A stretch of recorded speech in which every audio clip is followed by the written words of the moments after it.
Olá, queridos, mais uma vez a gente pode estar juntos no pequeno grupo. É um grande prazer sempre poder compartilhar a palavra do Senhor com vocês, para a gente poder crescer junto e ajudar vocês na reflexão do seu pequeno grupo de maneira profunda, relevante, que haja esse cuidado mútuo no pequeno grupo, mas também esse crescimento espiritual na relação com Deus, com os outros e com as pessoas ainda que não conhecem a Jesus.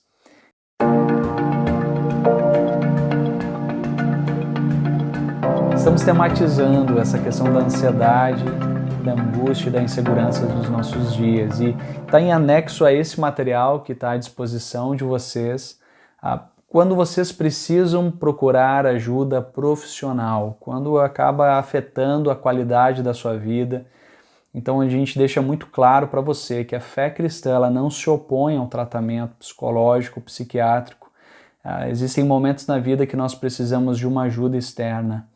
A resposta nem sempre está dentro de nós mesmos. A gente precisa de uma rede de cuidado, na qual nós, como igreja, somos parte de uma grande rede de cuidado. Então, nós queremos, através da nossa fé, buscar esse equilíbrio emocional, espiritual, físico, o ser humano integral que nós somos, feitos por Deus. Mas existem momentos que a gente precisa de ajuda, às vezes medicamentosa, às vezes de acompanhamento psicológico, e a gente quer encorajar você a buscar um bom profissional, caso assim for a necessidade. O tema que nós temos hoje, ou a pergunta sincera que nós temos no dia de hoje, é o que eu faço com os meus pensamentos? Augusto Cury, um autor muito conhecido nessa área também, que trabalha sobre ansiedade, em 2 livros escritos sobre isso. Ele trabalha sobre a síndrome do pensamento acelerado e, de fato, ele traz a definição como sendo o excesso de estimulação de atividades ou de informações.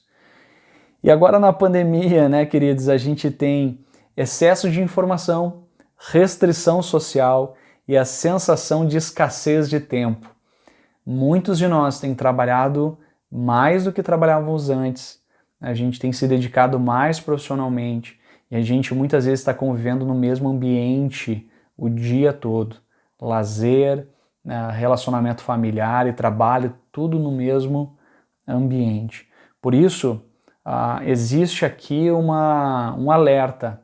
Nós estamos num momento muito propício para o desenvolvimento de ansiedade, crise de ansiedade. É um momento que a gente está vulnerável a essas coisas. Por isso, fique esperto naquilo que você está vivenciando, leve a sério o que você está vivenciando. E esse tema que a gente quer trabalhar hoje, essa pergunta, o que eu faço com os meus pensamentos, né? Muitas vezes a gente não controla os nossos pensamentos, eles são muito agitados, a gente fica inquieto, algumas pessoas têm tido dificuldade para dormir, é um sintoma, né, de que a gente está precisando, quem sabe, de ajuda ou rever a maneira como a gente está vivendo. Eu quero propor para nós, nessa reflexão, que basicamente a nossa qualidade de vida tem a ver com a maneira como a gente lida com o nosso tempo, né, a gestão do nosso tempo, como a gente se organiza, mas também com a profundidade dos nossos relacionamentos. Estava lendo um livro esses dias falando sobre essa geração hiperconectada, e essa pesquisa foi feita por uma psicóloga que trabalha há muito tempo com essa questão de gerações, e ela trouxe essa perspectiva de que essa geração hiperconectada, muita tela, pouco convívio social, é igual à solidão, à infelicidade. Então nós precisamos de relacionamentos profundos.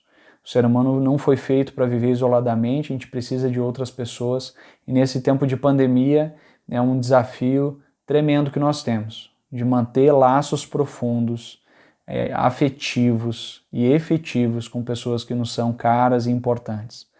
O texto que eu quero compartilhar com vocês, que vocês vão aprofundar no pequeno grupo, é um texto de Efésios, e que ele sugere algo muito importante a respeito de pessoas que são cheias do Espírito Santo. Pessoas que são marcadas pelo Espírito Santo, pessoas que são marcadas por esse Deus que habita em nossos corações. A Bíblia diz que quando nós cremos em Jesus, Ele faz morada em nós, e o Espírito Santo, ele atua em nós, nos transforma de dentro para fora, e algumas evidências, eles aparecem na nossa vida, ou na qualidade da nossa vida, que tem a ver com esse agir do Espírito Santo em nós. E uma delas é a relação que nós temos com o tempo. Nós nos tornamos pessoas mais sábias. O texto bíblico diz, o verso 15, tenham cuidado com a maneira como vocês vivem. Ele está falando do cotidiano, ele está falando da forma como nós lidamos com todas as coisas. Que não sejam como insensatos, mas como sábios. E aqui ele fala insensato e sábio como a maneira que a gente discerne as coisas. O insensato tem a ver com precipitação, tem a ver com pessoas intensas que não pensam no que fazem e tem repercussões muito tristes na vida de pessoas que não são sábias, que não ponderam as coisas antes de tomar atitude. E ele fala sobre a sabedoria que tem a ver com não só, como ele diz aqui, aproveitando ao máximo cada oportunidade porque os dias são maus, nessa tradução da NVI, mas tem a ver com discernir a vontade de Deus no momento que a gente está vivendo.